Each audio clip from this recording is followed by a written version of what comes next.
Morning. Blessed morning. Almighty woke me up this morning. It's a blessing. I can still walk, talk, I can see, I can hear, and most importantly, I can think and speak.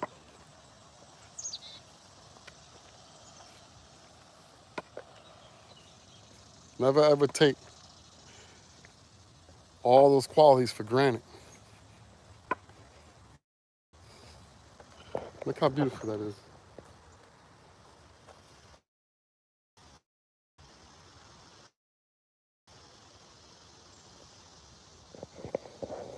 It's a blessing. But today, you guys take this walk with me, and I can take you down my journey, the road that I've been on, and continue to be on. So, I'm gonna walk you through it. From the good to the bad and the ugly, and then back to being good to where I am today. So I was born in Newark, New Jersey, to my mother, Miss Elsa Hernandez, who raised four of us, along with my stepdad, in Newark, New Jersey, on 6th Avenue, and on Martin Luther King Boulevard. It's called now, but it was called High Street back when I was a kid. We used to live in the Hill Manor.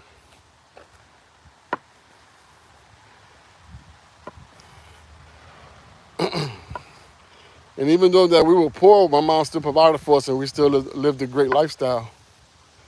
You know, comfortable. She made sure we had a roof over our heads, and she fed us.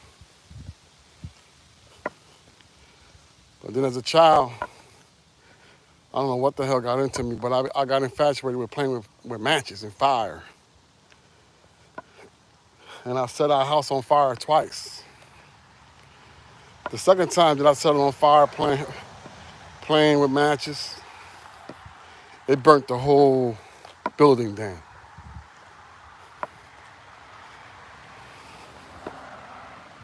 That's when we moved to Hill Manor.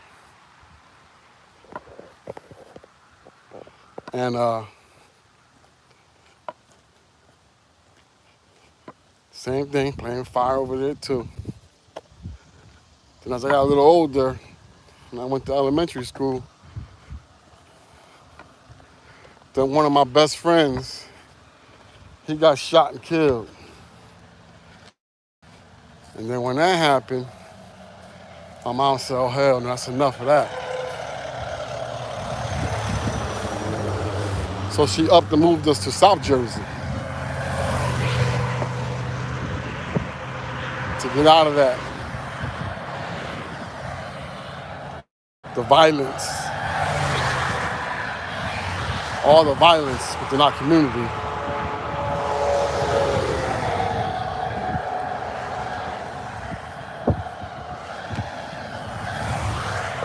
See, I'm walking on the highway. I never walked on the highway, but I don't know. My energy brought me to the fucking highway today.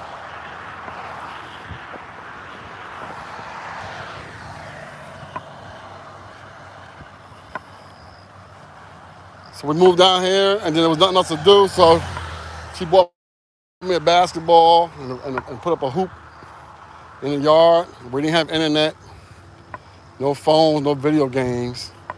So that was my entertainment all day, every day, 7 days a week. Then I got infatuated watching basketball on TV, and I became a fan. I became a huge Laker fan after I watched Magic Johnson beat Larry Bird in the championship game in college. I liked the way he played, Magic.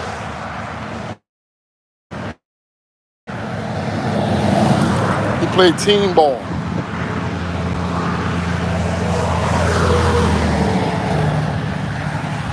And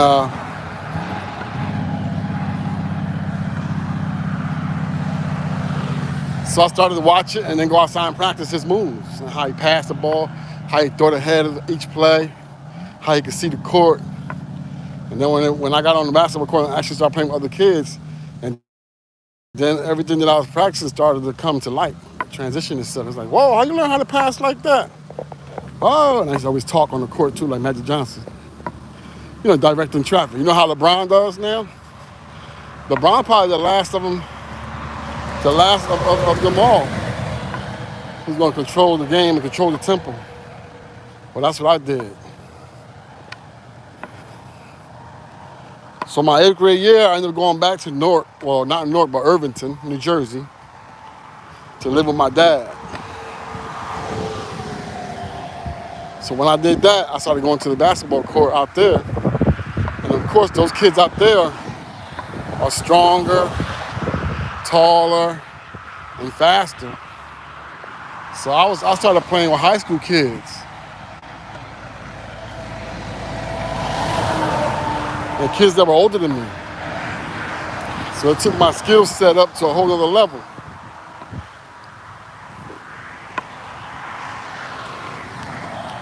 Then the following year, I moved back down here and went to high school. To Buena High School. And as a freshman, when I came in, everybody was like, oh shit, when I started playing basketball. Damn, how you get so good? You nice. Oh shit, yeah. I became one of the best players in the school. And then our freshman team, we only lost one game, one game the whole season. Our freshman year we went 27-1.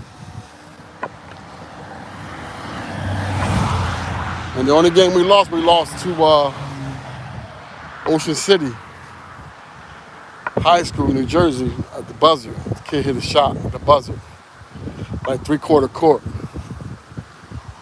If I remember correctly, it's been so long ago. And then my sophomore year, I started varsity. My junior year, I started varsity. And then my senior year, I transferred to another high school, Hamilton High School. And I was only there for basketball season. And I led Hamilton High School to their first ever state playoff appearance.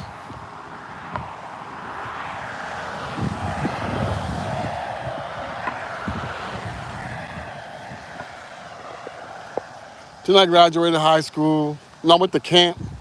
In between my junior and senior, I went to this camp in the Poconos in Pennsylvania, where they had all the top high school players from the East Coast. And they had college coaches there. In fact, Rick Pitino was there. Rick Pitino, Speedy Moore, like all the top coaches were there. D1 coaches were there. And they were recruiting all the top, ball players. Well, at that camp, it became my dream camp because I could do no wrong. Every play I made it, every pass I made it, stole the ball, deflected the ball, and I hit all my shots. So then at the end of the camp, they had the All-Star game. They had the best players at the camp play against the counselors. And the counselors were college basketball players, kids that were in college at that time.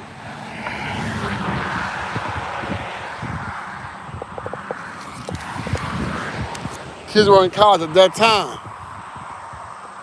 right? And the lights was on. It was a night game too. So we had the number one high school player from New Jersey on our team. His name was, I believe his name was Ron Brown. He went to Woodrow Wilson High School in Camden, and he went to college too. He went to, I forgot where the fuck he went. But I know in high school he won the state championship his sophomore year, junior year, and I don't know about the senior year. Well, anyway, so this game right here, I had one of the biggest games of my life. Well, not one of the biggest games, but I had a real outstanding game, and I won MVP in that game.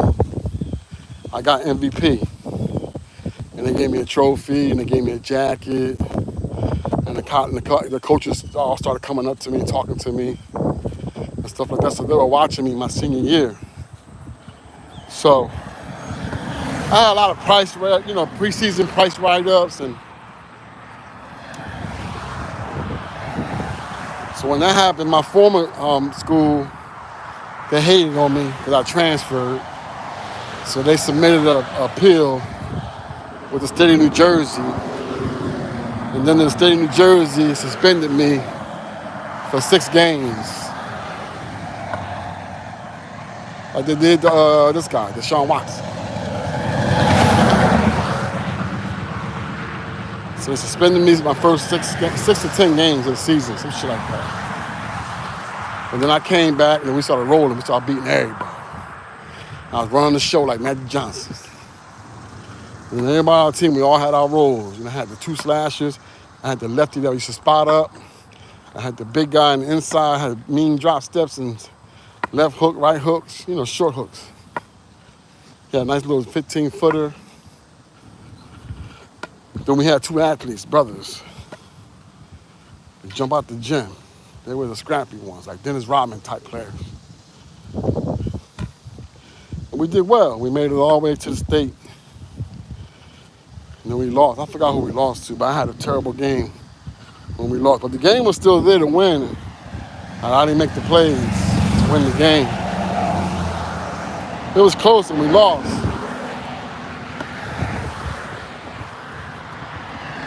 Then after high school, after the season finished, I didn't stay in that high school. I went back to my old high school. And I was never there because I was in Votech and I had a job. I had a job. So it was like being in a halfway house, the high school, my senior year. And I found this paper. I wanted to read it and see what it is. Oh, transportation schedule. Here's how environment transportation schedule. And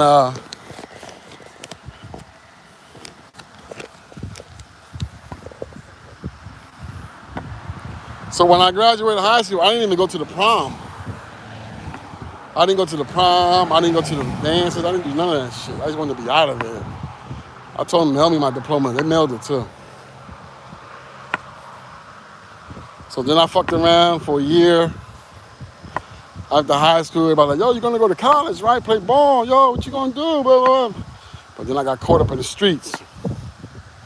Once I got a taste of making money, fast money, it became addictive. I ain't want to talk about nothing else. I ain't want to do nothing else. I was just getting girls and getting money. That's why I said no turn on fucking red, you stupid ass white boy. Look, another idiot.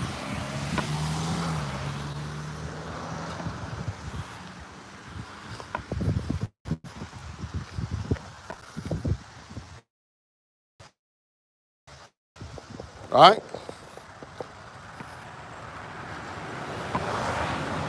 And so I got caught up, man. So after that, about a year of that, got into some bullshit, not making good decisions. Started committing crimes and stuff like that. Just doing dumb shit. And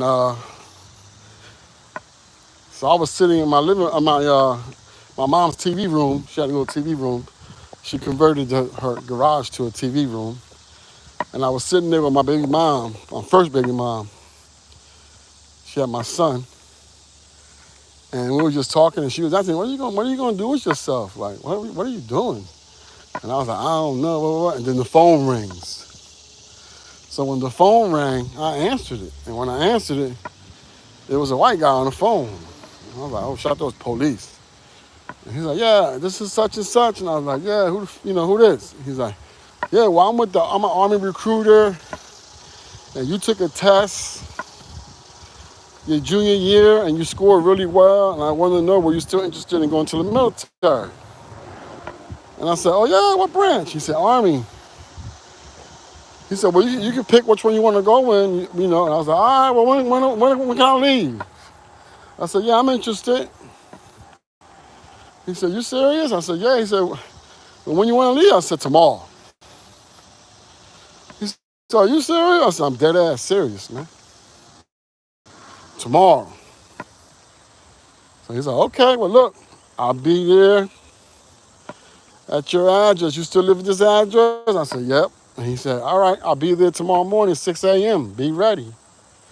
I said, I will do. So, oh, shit.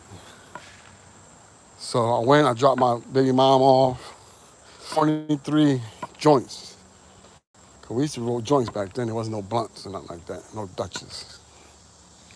It was easy waters. I rolled up all the weed that I had. You know, I was selling weed.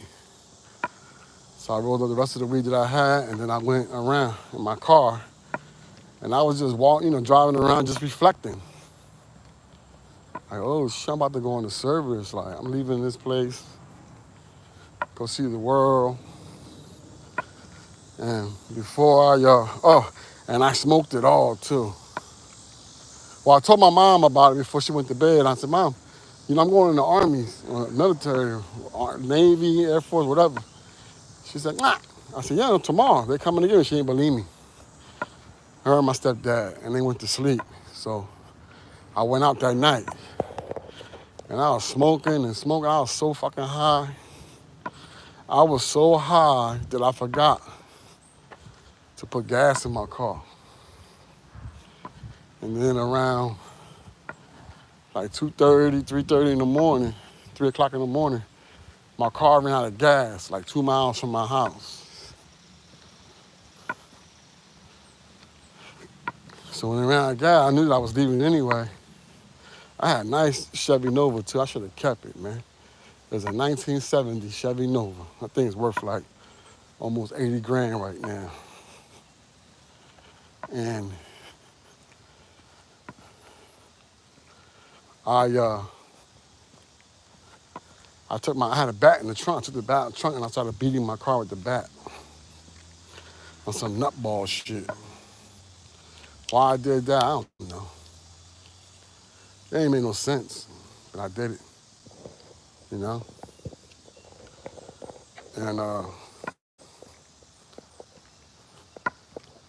and I left it there. Then I came home, I took a shower, and then that man came knocking on my door at 6:20, to be exact, in the morning. Came knocking, and what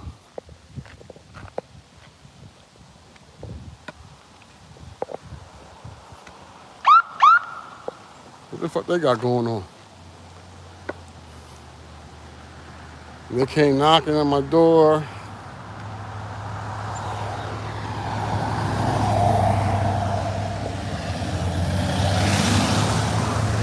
And they picked me up for real. So when they came out the door, my mom answered the door like, what? And he's like, yeah, he was an Army recruiter. She said, what are you doing here? I said, Mom, I told you I'm going on the search. She said, oh, no, you're not. I said, oh, yes, I am. I ain't doing nothing with my life right here. I'm going to end up in prison. She said, oh, my God, are you serious? And she started crying and shit. So all you got to do is just slow down. Go ahead. I said, oh, ahead. See?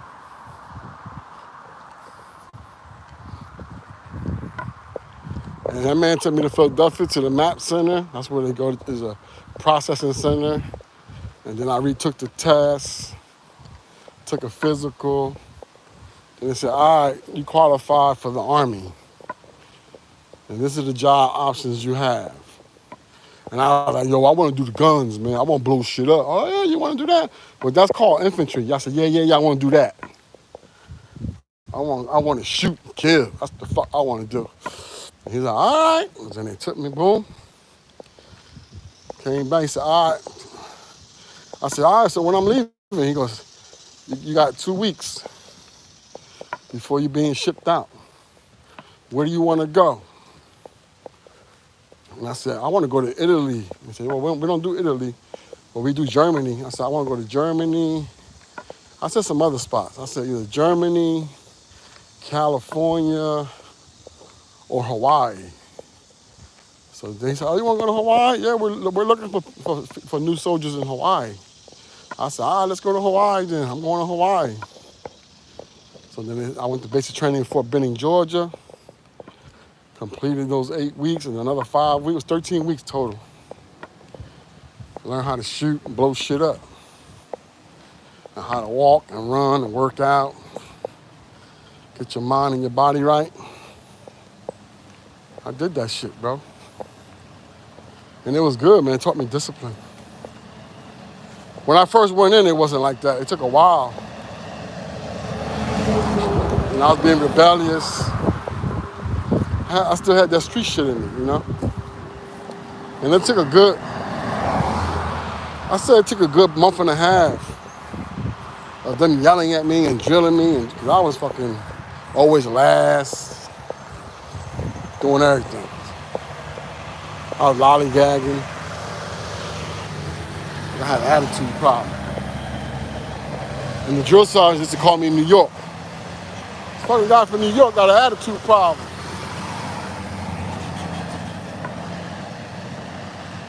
So,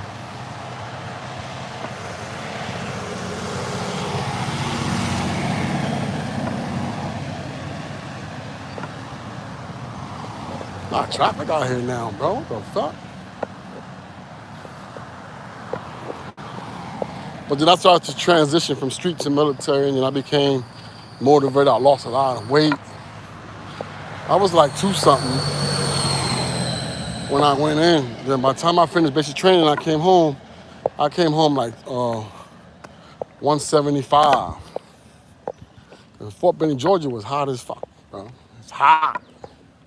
And we was walking out in that sun every day, bro.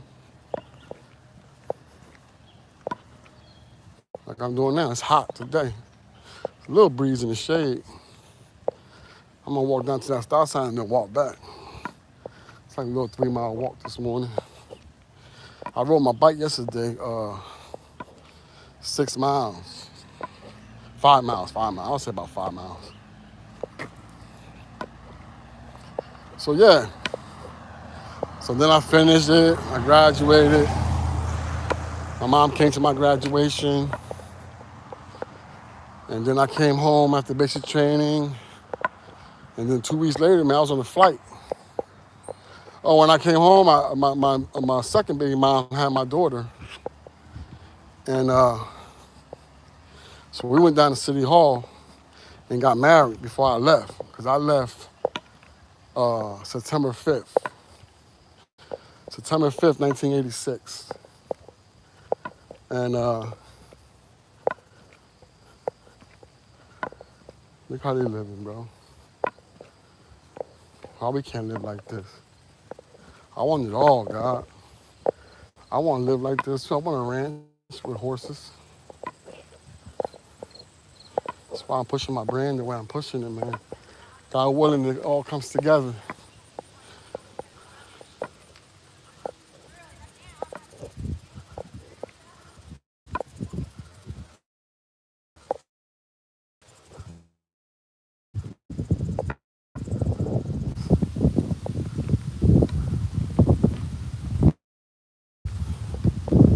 See?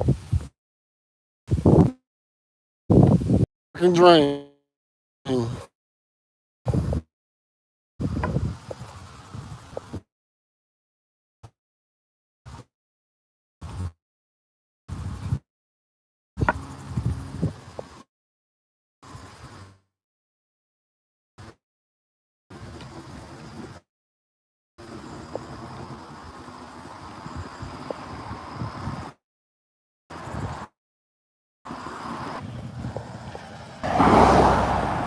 So me and we went downtown, Waikiki, to Honolulu. We got a hotel. and we went out, had a great time. We were drinking gin and juice. Fucking drunk as shit, bro. So on the way home from partying,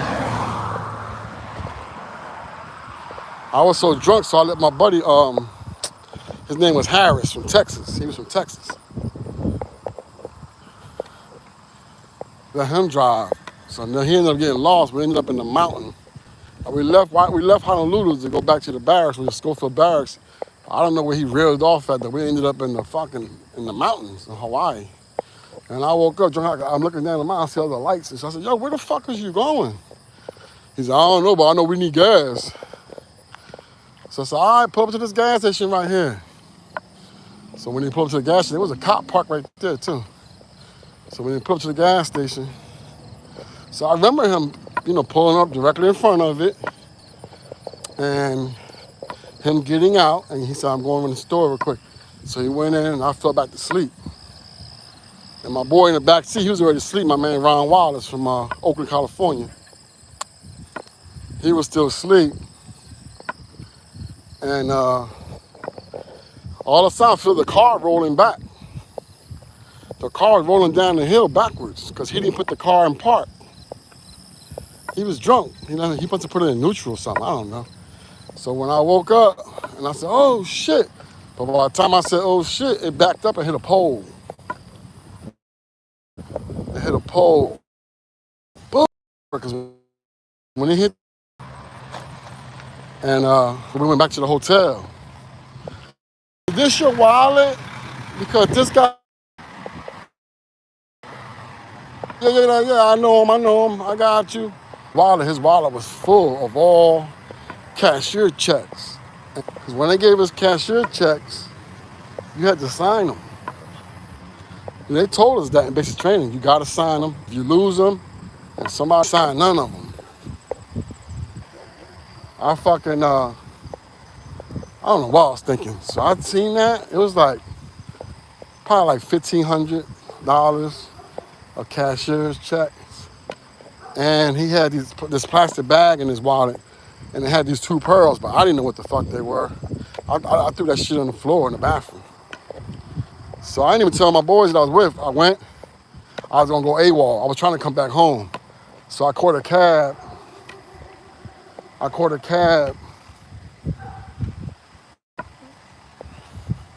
to the airport in Honolulu.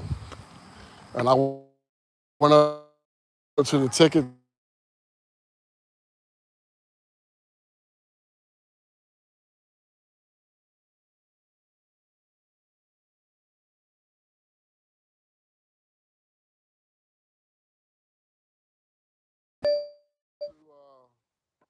1-way ticket to Philadelphia. I said, I need a 1-way ticket to Philadelphia. And they was like, what? So they're like, you got your orders? Because, they know that I was in the military by my haircut and everything. So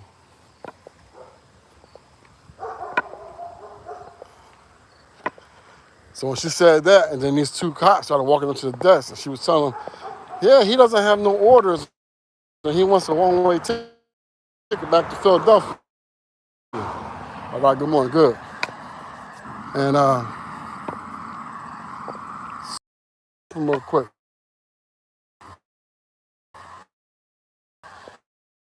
So when I went to the bathroom, I ran out of the airport and caught a cab. And I went to Waikiki Beach.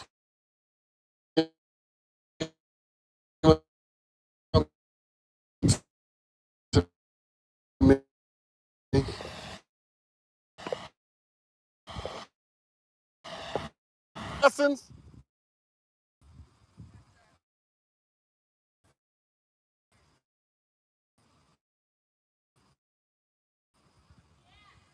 Oh, you do? Oh, that's great.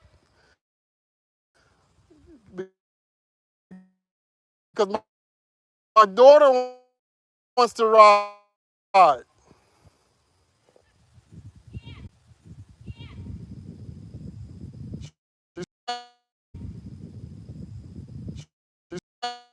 Okay. Okay.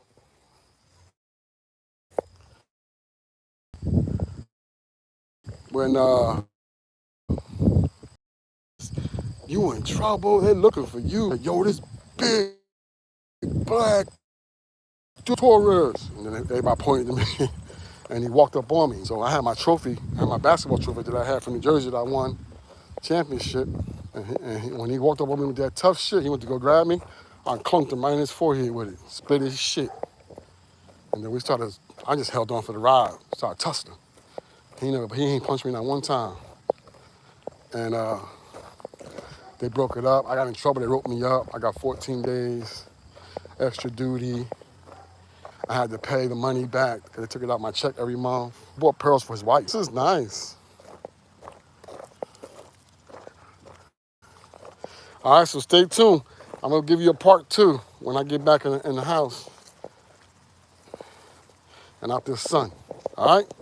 So I'm Ali Hoodstar 365. Stay tuned, man, for the journey gonna continue. Hood stories. Peace.